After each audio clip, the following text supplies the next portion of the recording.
He said, I think golf is way too fast. And I said, what? I said, of course I would expect you to say something totally different. And he says, no. He says, the hang of golf is so fun that, you play, you talk, you sit down, you have lunch. He goes, I like it. He says, even in Japan, he says, you play 9 holes and you stop for lunch for 2 hours. And then you go back out and play. And he goes, I think it should take the whole day. And so I think when I think about that, it's funny where there's a guy, we're trying to grow the game to play faster so you're with your family. He's saying, no, slow down and enjoy it more, and be together, and be with your family and take your time. Quit being in a hurry. We're in a hurry to do everything anymore, The internet's fast. I mean, my punishment for my kids is putting them on dial-up internet. That's my punishment. And let them see that slow click like we used to many years ago. Question here. Look, I remember interviewing Tom Lehman when Tiger was at his peak, and he talked about him almost as though he was not human, as though he was a god. And I thought, wow, if one of the great golfers in the world is talking like this, no wonder people are beating themselves. I always found it amazing where Tiger never had to shoot a low score in the Masters in the last round because people would crumble around him. Do you think there's ever going to be that level of intimidation, or is it possible again now because the kids who are coming up now didn't experience that? Do you think Tiger will ever be able to have that edge, or is that gone forever? I think you've answered that question. I think there's no doubt that he exposed himself to where they weren't afraid of where Tiger was. The question is now Tiger's going to have to shoot 3 or 4 under in that last round because the kids are that much better. And people were afraid of him. There's no doubt. I used to watch it. I mean, with Phil, in my prime with Phil, he was the #1 player in the world if Tiger wasn't there, right? And Tiger was dominant then. And he was certainly, at the peak of his life. Now the question is, the kids aren't afraid of him, but they do know he's really good still. The question's going to be, that next major that he wins, that could open up the floodgates again, to where then everybody's going, he's back. But back to the kids again. They're not afraid. They used to be. And he was exposed, and people were beating him. And I think when people start to see other people win against Tiger, then they go, oh, I can do that too.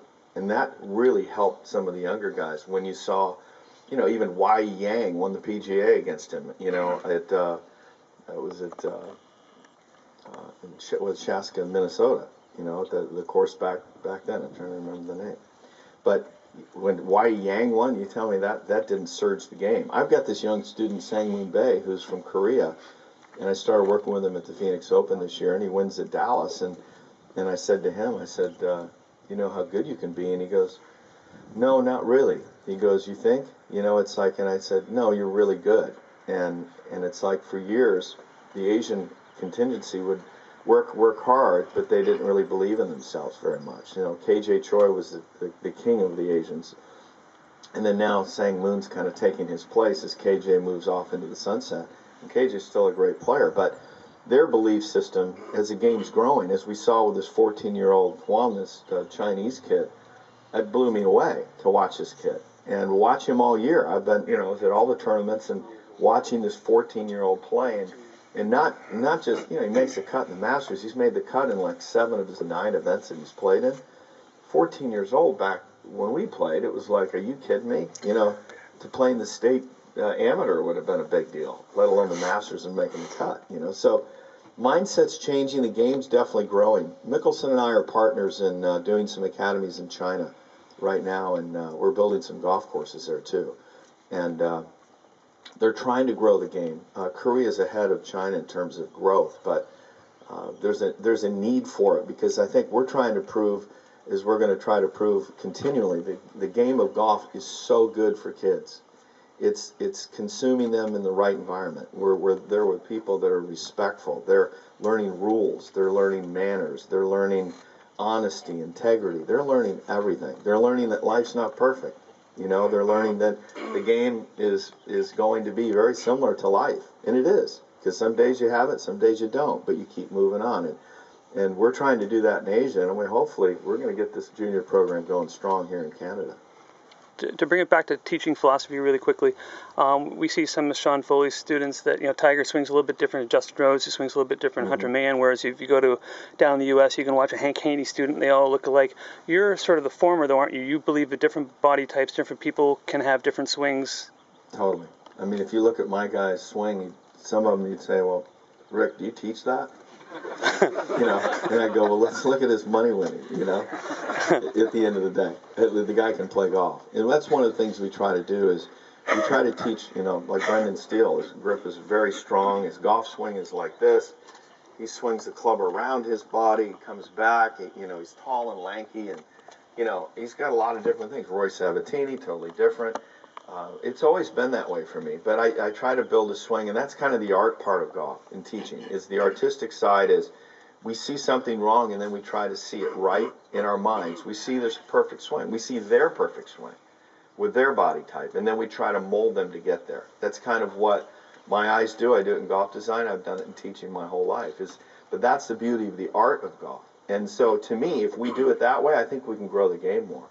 Because it takes forever to change. No different than this. With Brendan, if I wanted to make him conventional, I'd have to change 12 things. Brendan wouldn't be making any money, you know, and he wouldn't be making a living. Plus, he'd probably get discouraged and realize that when he was good with what we have now, it's every bit as good or better than that other swing that we could have made, you know. So Tiger's a little bit more particular, but he's also more conventional. You know, he's more conventionally inclined to swing the club a certain way, you know, where we know. I mean, look at Ray Floyd. I did this once, I'll never forget in teaching. Ray Floyd, and if you recall how dominant he was, and I had a great sessions with him over the years, and he would take the club back like this, and he would swing the club. He'd go inside like this, he'd lift his arms up, he'd dip it back down, and he'd kind of hit through the golf ball, and we got him hitting it great again, and I remember, you know, he was a great ball striker, a great player. And for the heck of it, I took this is after we had won the TPC seniors together, and we were down in Naples.